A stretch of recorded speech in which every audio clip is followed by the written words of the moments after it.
Sonu classes Bhojpuri भाषा में आप सभी को वेलकम है।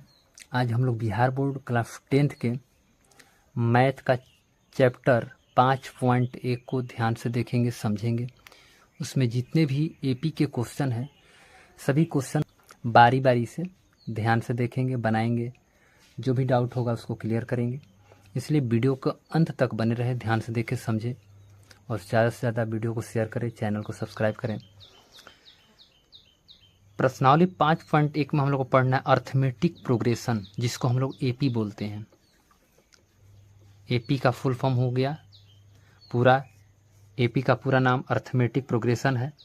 हिंदी में इसको समांतर श्रेणी कहते हैं। इसमें देखिए, कोई हम पद अपने से लेते हैं, कोई भी पद हम अपने मन से रखेंगे और उसके बीच के जो भी हमारा उस पद में जो नंबर होगा, अंक होगा, उसके अगर बीच के अंतर समान हो गए तो वह पद हमारा एपी में होता है, अन्यथा वह एपी में नहीं होगा। और उसको हम आगे का कोई क्रियाकलाप नहीं कर सकते हैं। जैसे देखते हैं, पहला एक पद हम अपने से लेते हैं। जैसे मान लीजिए ले लिए यहाँ पर 3, 6, 12, इस तरीक़ा से गया। अब क्या ये एपी बना रहा है? इसके लिए हम क्या करेंगे, डी का वैल्यू देखेंगे, यानी इनके पदों के बीच का जो अंतर है समान होना चाहिए। तो डी बराबर हम देखते हैं A2 minus A1, A2 minus A1 बराबर A3 माइनस A2।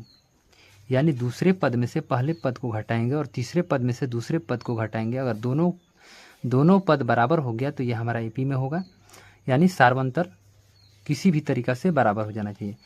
अब देखते हैं, जैसे A2 ये हमारा होता है A1, ये हमारा होता है A2, ये हमारा होता है A3। ये पहला पद, ये दूसरा पद, ये तीसरा पद।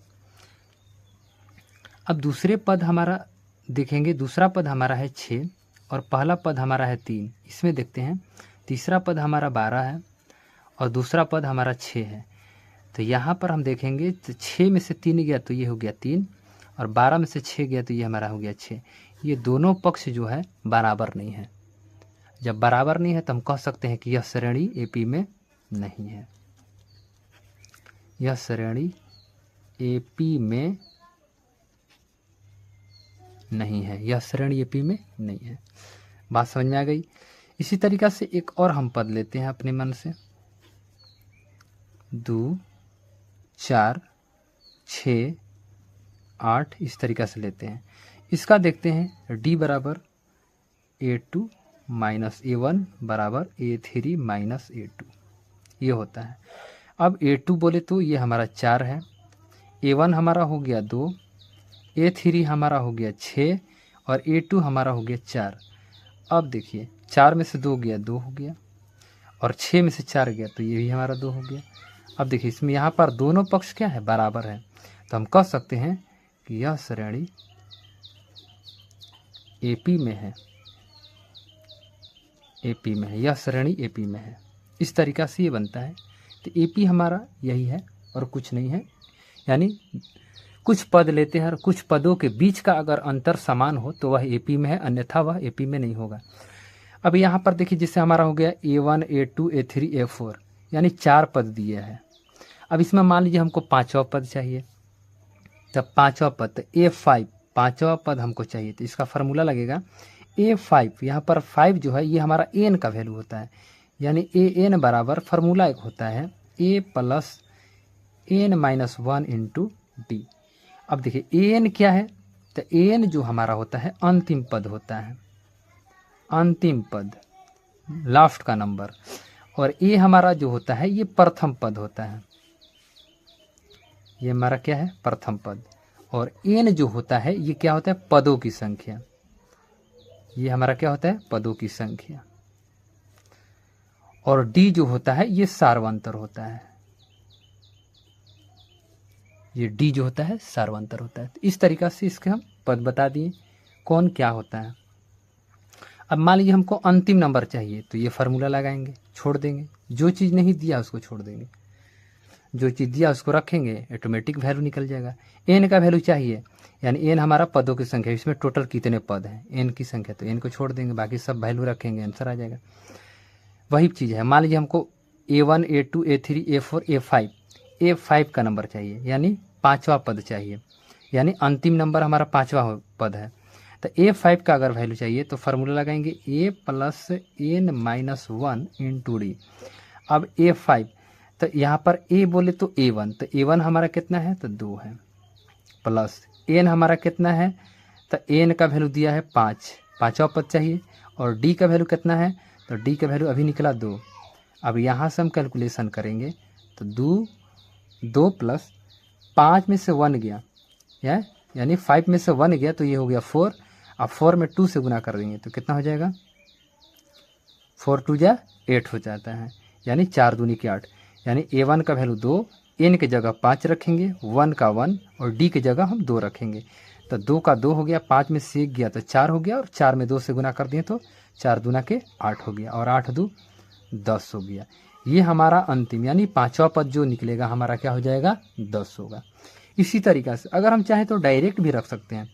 A5 कह रहा है तो A5 अभी यानी A पाँचवा नंबर पूछ रहा है, तो हम डायरेक्ट भी कह सकते हैं A प्लस 4D, यानी सार्वंतर में एक नंबर हम कम कर देंगे तो डायरेक्ट भी हम रख सकते हैं A5 बराबर A प्लस 4D। उम्मीद होगी आप लोग को बहुत अच्छी तरीक़ा से समझ में आता होगा। इसी तरीक़ा से ये AP बनेगा, बाकी कोई ज़्यादा इसमें कोई झंझट वाली बात नहीं है, आसान है, थोड़ा सा दिमाग लगाने की ज़रूरत है।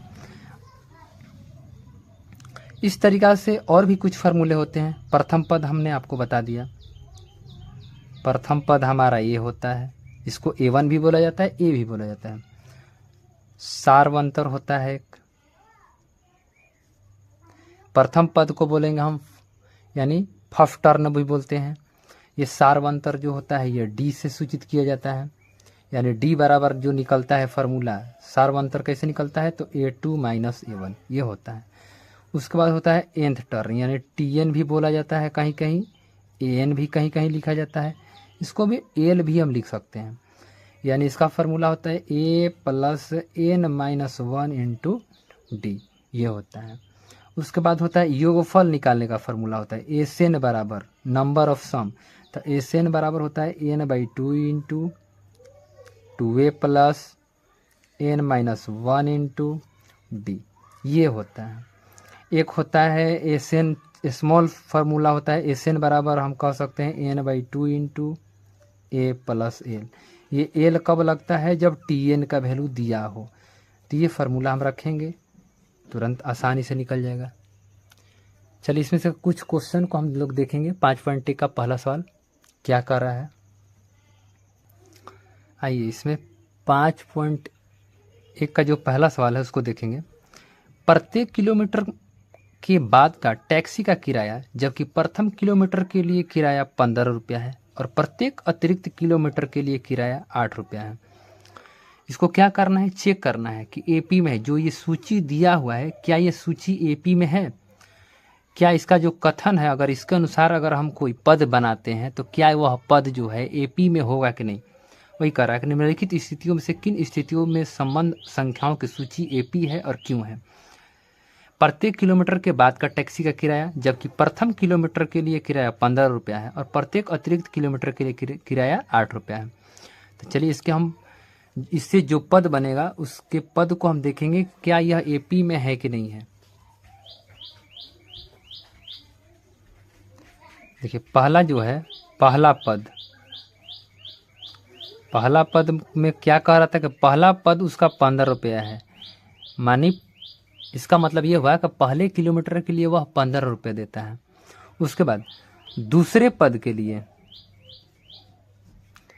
दूसरे पद में अगर हम दूसरे पद में चलेंगे तो 2 किलोमीटर का किराया हो जाएगा, यानी 1 किलोमीटर के लिए वो 15 रुपये लिया, तो अगले दूसरे पद में यानी 2 किलोमीटर के लिए उसका किराया कितना हो जाएगा, 2 किलोमीटर का किराया कितना हो जाएगा तो लिखेंगे 15 प्लस 8 यानी 23 रुपया, यहाँ पर ये हो गया। इसी तरीक़ा से निकालेंगे तीसरे पद में, तो अगर हम तीसरे पद में निकालेंगे तो हम कह सकते हैं कि 15 प्लस 8 प्लस 8 यानी इसको हम जोड़ेंगे तो ये हो जाएगा हमारा 31 रुपया। यानी इससे जो पद बना, इसलिए एपी में जो पद बना वो क्या क्या बना, तो एपी में जो हमारा पद बना वो 15 बना, 23 बना और 31 बना, इस तरीक़ा से। अब इसको हम एपी में चेक करेंगे कि एपी में है कि नहीं। जो इससे सूची बना, जो पद बना, क्या वह एपी बना रहा है, तो देखेंगे डी बराबर A2 माइनस A1 बराबर A3 माइनस A2। डी बराबर, अब यहाँ से हम डी बराबर निकालेंगे A2 माइनस A1, तो A2 हमारा क्या हो रहा है यहाँ पे 23 और A1 हमारा हो रहा है 15, A3 हमारा हो रहा है 31 और A2 हमारा हो रहा है 23। अगर दोनों को घटाएंगे तो 8 बराबर 8 हो गया। देखिए दोनों पक्ष बराबर हो गया। तो जो इससे पद बना, जो सूची बनी, वह सूची हमारा क्या बन रहा है, एपी बना रहा है। तो हम कह सकते हैं यहाँ पर, चूंकि सभी अंतरालों का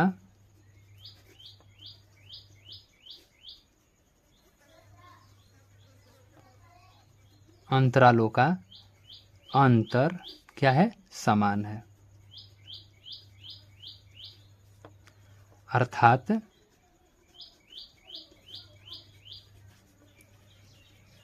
सार्व अंतर क्या है, 8 है। इसलिए दिया